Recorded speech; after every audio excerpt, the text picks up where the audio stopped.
Hello students, कैसे हैं आप सब लोग। स्वागत है आपका हमारे मिशन एजुकेशन आपके घर में। आज हम सर्वोच्च न्यायालय की अधिकारिता या क्षेत्राधिकार के बारे में अध्ययन करेंगे। सर्वोच्च न्यायालय में एक व्यवस्था आपको और बतानी है कि जैसे राष्ट्रपति पद पर नहीं रहते हैं, उनका पद रिक्त होता है या वो अवकाश पर चले जाते हैं, तो उनका कार्य जैसे उपराष्ट्रपति संभालते हैं, वैसे ही सर्वोच्च न्यायालय में क्या व्यवस्था है। मुख्य न्यायाधीश के न रहने पर कौन ऐसा व्यक्ति है जो उनके कार्य को संभालता है या कार्यवाहक मुख्य न्यायाधीश के रूप में कार्य करता है। तो हमारे सर्वोच्च न्यायालय के किसी भी न्यायाधीश को मतलब क्योंकि 1+30 का जो कोरम होता है, 1+30 का उनका जो कोटा है, लगभग 26 सदस्य है वो वर्तमान में है, और उन 26 सदस्यों में से किसी भी एक व्यक्ति को मुख्य न्यायाधीश है वो अपने स्थान पर कार्यवाहक मुख्य न्यायाधीश के रूप में नियुक्त करके जाते हैं। और क्या सेवानिवृत्ति के बाद न्यायाधीश या मुख्य न्यायाधीश को पुनः कार्य के लिए बुलाया जा सकता है? तो उसका उत्तर हाँ होगा। कभी अगर कोरम पूरा नहीं हो तो धारा 127 में ये व्यवस्था दी गई है कि किसी भी न्यायाधीश को सेवानिवृत्ति के उपरांत भी वापस पुनः नियुक्त किया जा सकता है। इसके अलावा एक नियुक्ति होती है तदर्थ न्यायाधीश की। तदर्थ न्यायाधीश है वो अनुच्छेद 128 के अंतर्गत राष्ट्रपति के अनुमोदन पर उच्च न्यायालय के किसी भी मुख्य न्यायाधीश को है वो तदर्थ या एडॉक न्यायाधीश के रूप में नियुक्त किया जा सकता है। अब है कि सर्वोच्च न्यायालय का किस भाषा में कार्य होगा।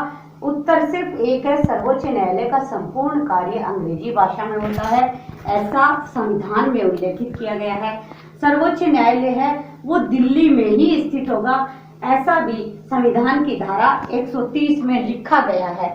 अब कभी कभी ऐसा प्रश्न उठता रहा है कि दक्षिण भारत से जो दिल्ली है वो बहुत ज्यादा दूर पड़ती है, तो क्या वहां भी कोई संवैधानिक बेंच है वो स्थापित की जा सकती है। एक बार ऐसा हुआ भी था कि जो जी.के. बालकृष्णन उस समय मुख्य न्यायाधीश थे और उन्होंने बहुत अधिक प्रयास किया था कि एक बेंच है वो मद्रास में स्थापित कर दी जाए, लेकिन वो कब होती है स्थापित, उसमें सिर्फ मुख्य न्यायाधीश और अन्य न्यायाधीशों के सलाह से नहीं होता। ये तब होता है जब राष्ट्रपति अनुमोदन दे दे, लेकिन उस समय राष्ट्रपति जी ने अनुमोदन नहीं दिया था और वो बेंच स्थापित नहीं हो पाई थी। संविधान में बहुत ही शानदार व्यवस्था की गई है कि ना तो मुख्य न्यायाधीश अकेले अपने न्यायपालिका संबंधी कार्य कर सकते हैं और ना राष्ट्रपति जी अकेले, यानी कार्यपालिका और न्यायपालिका की लगभग बराबर भूमिका रहती है, जिससे पूरे देश को निष्पक्ष न्याय मिल सके। भारत के जो न्यायाधीश है उनको किस तरह के अधिकारिता प्राप्त है, किस तरह के, प्राय किताबों में लिखा होता है क्षेत्राधिकार, लेकिन क्षेत्राधिकार की जगह ये शब्द वास्तव में अधिकारिता है। तो कौन कौन से अधिकार, कौन कौन सी शक्तियां सर्वोच्च न्यायालय को दी गई है उस संबंध में हम चर्चा करेंगे। सबसे पहले प्रारंभिक अधिकारिता, यानी जो संविधान में लिखा हुआ है ओरिजिनल ज्यूरिडिक्शन, यानी मूल, केवल और केवल सर्वोच्च न्यायालय को ही उस संबंध में सुनवाई करने का अधिकार है। वो कौन कौन सी शक्तियां हैं? जब कोई ऐसा मामला हो जब भारत सरकार बनाम राज्य सरकार, यानी एक तरफ भारत सरकार हो और दूसरी तरफ किसी राज्य की, एक राज्य की सरकार या दो से अधिक राज्यों की सरकारें हैं, कोई मामला अगर दायर होता है कोई, तो उसकी सुनवाई है वो केवल और केवल सर्वोच्च न्यायालय में ही होती है। कभी कभी दो राज्यों के बारे में, मतलब दो राज्यों में आपस कोई विवाद हो सकता है, नदी जल विवाद है या सीमा विवाद है या अन्य ऐसा ही किसी तरह का विवाद अगर हो जाता है, तो उन मामलों की सुनवाई भी है वो भी सीधा सर्वोच्च न्यायालय में ही होती है, और ऐसा अनुच्छेद 131 में उल्लेखित है। और जब कभी राष्ट्रपति और उपराष्ट्रपति के निर्वाचन संबंधी कार्य में कोई विरोधाभास उत्पन्न हो जाए तो अनुच्छेद 71 में भी स्पष्ट लिखा हुआ है कि उस मामले की सुनवाई भी केवल और केवल सर्वोच्च न्यायालय में ही होगी। इसके अलावा अनुच्छेद 226 के अंतर्गत यह भी उल्लेखित है कि अगर किसी व्यक्ति के मूल अधिकारों का हनन होता है तो वो सीधा या उसकी तरफ से कोई अन्य व्यक्ति है, सीधा वाद है वो सर्वोच्च न्यायालय में ही दायर करते हैं। इसके अलावा सर्वोच्च न्यायालय को रिट संबंधी अधिकारिता प्राप्त है कि अगर वही पुनः कि अगर किसी व्यक्ति के मूल अधिकारों का उल्लंघन होता है तो वो अपनी रिट है वो सर्वोच्च न्यायालय में दायर कर सकता है। और सर्वोच्च न्यायालय है वो किसी व्यक्ति, किसी कर्मचारी या किसी अधीनस्थ न्यायालय को यह आदेश दे सकता है कि आप ये कार्य ना करें, इस कार्य करने से अमुक व्यक्ति के मूल अधिकारों का उल्लंघन होता है।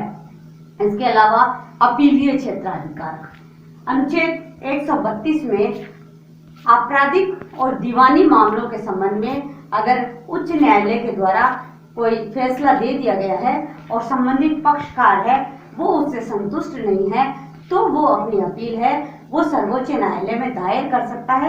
लेकिन ऐसा नहीं है कि सभी, क्योंकि एक पक्ष है वो संतुष्ट होता है और एक पक्ष हमेशा ही असंतुष्ट होता है और असंतुष्ट पक्ष हमेशा सर्वोच्च न्यायालय में अपनी अपील दायर कर दे, ऐसा नहीं होता है।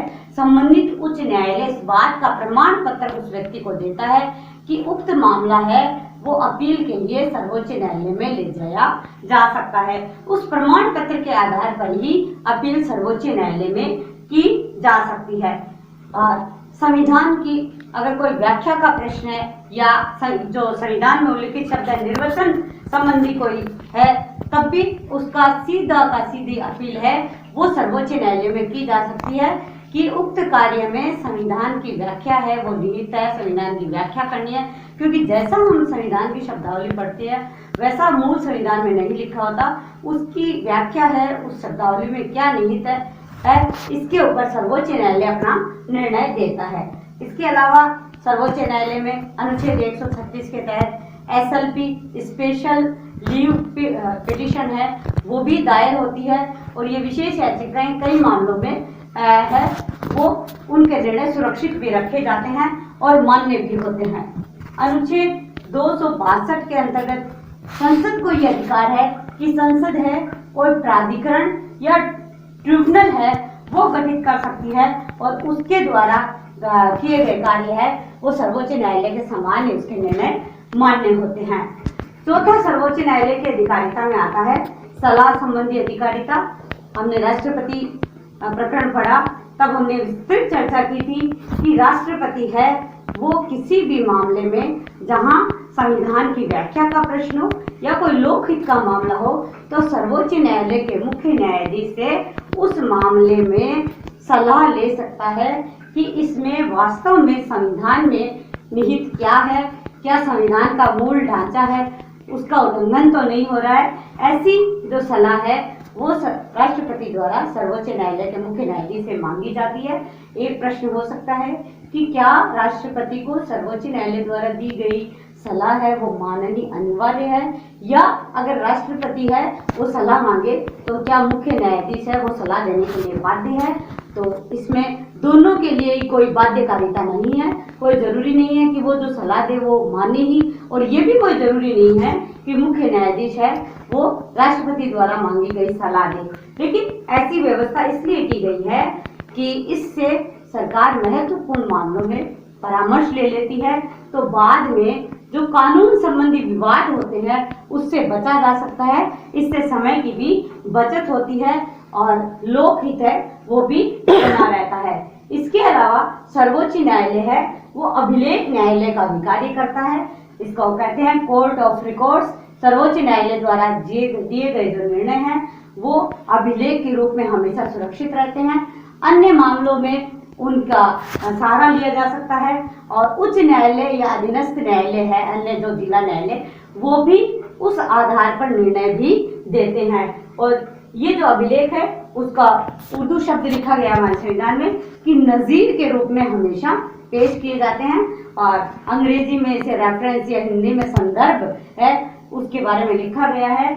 यानी जो सर्वोच्च न्यायालय है वो एक रिकॉर्ड्स का भी कार्य करता है। इसके निर्णय है वो पूरे देश के जिला न्यायालयों और अधीनस्थ न्यायालयों को भी मान्य होते हैं और इन निर्णयों के आधार पर वो अपने जो मामले हैं वो भी सुलझाते हैं और इनको नजीर के रूप में भी पेश किया जाता है। धन्यवाद। घर रहिए, सुरक्षित रहिए।